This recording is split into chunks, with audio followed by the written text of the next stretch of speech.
Letting go of the familiar and embracing something new is almost never easy, and it is certainly almost never comfortable. J&L Video Postcards is on the cusp of change to something new. We will be leaving our home of 3 years in wonderful Ridgewood, New York, in the borough of Queens, and moving to our next destination, our next home. This video is about the first part of change though, letting go of the familiar. We invite you to come with us on this journey as we say goodbye to the familiar, to the places we have frequented and loved, in hopes that maybe you will say hello for us if you are coming through this area, or better yet, if you are moving to Ridgewood yourself. When we were first evaluating the move to New York, our expectations were much grander. In our minds, we saw towering skyscrapers, Times Square, subways, and loads of traffic. But instead, we got something vastly different, and how great it was did not reveal itself at first.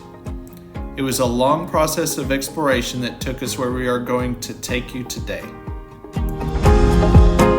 Ridgewood is a borough of Queens, New York. It was originally settled by the British in the 17th century and was sparsely populated until the 20th century, when row houses were built, rapidly attracting a mostly German population. Ridgewood has become a very diverse neighborhood since the 1950s.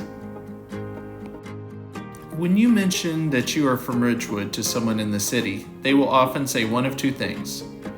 Ridgewood, is that place with all the cemeteries, referring to the proximity of Ridgewood to the Queens Cemetery Belt? Or they will say that it is an up-and-coming area. The latter of which is what we found to be of particular truth, as there are more and more places of interest opening every week. We mainly focus on the eateries, but there is a wide array of businesses opening here all the time. The first place of affection we would like to take you is the Acre. The Acre describes itself as a down-home eatery, and we always found it to be a great source for comfort food.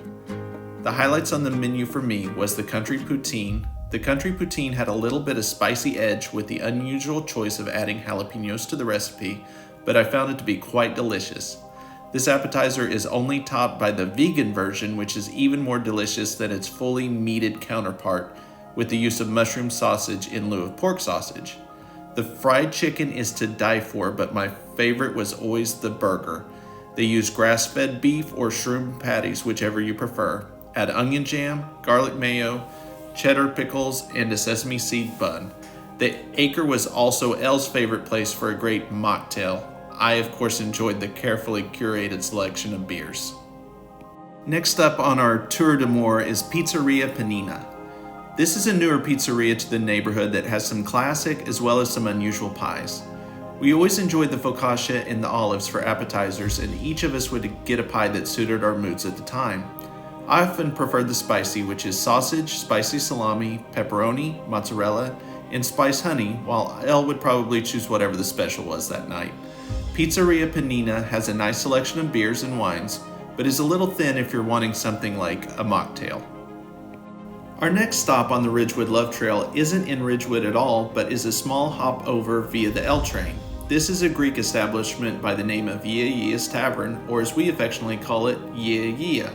It isn't the food that sets this place apart, although it is certainly delicious. What made us venture so far outside of our neighborhood was the hospitality. The owner was always happy to see us, and at Christmas gave us a free bottle from his private collection of ouzo. Yia had all the standard Greek fare, but also has some unique delights, as well as such as the souvlakia or the flambé cheese. If you're really hungry, may I suggest the mixed grill platter with the lemon potatoes. When selecting sides, the lemon potatoes are a must-try. The beer selection is pretty limited though, to either Mythos or Fix, both of which tasted disturbingly similar to me. Elle would always have the sangria, which she said was delicious. If you happen to go by, please tell the owner that J&L said hi, and we miss him and his place very much. I know I said this list was not in order of affection, but I did save the best for last. Our favorite haunt in the area of Ridgewood is Evil Twin Brewing, which quite simply is the best beer either one of us has ever tasted. Everything is unique, fresh, and made on location. The primary location in Ridgewood features both indoor and outdoor seating.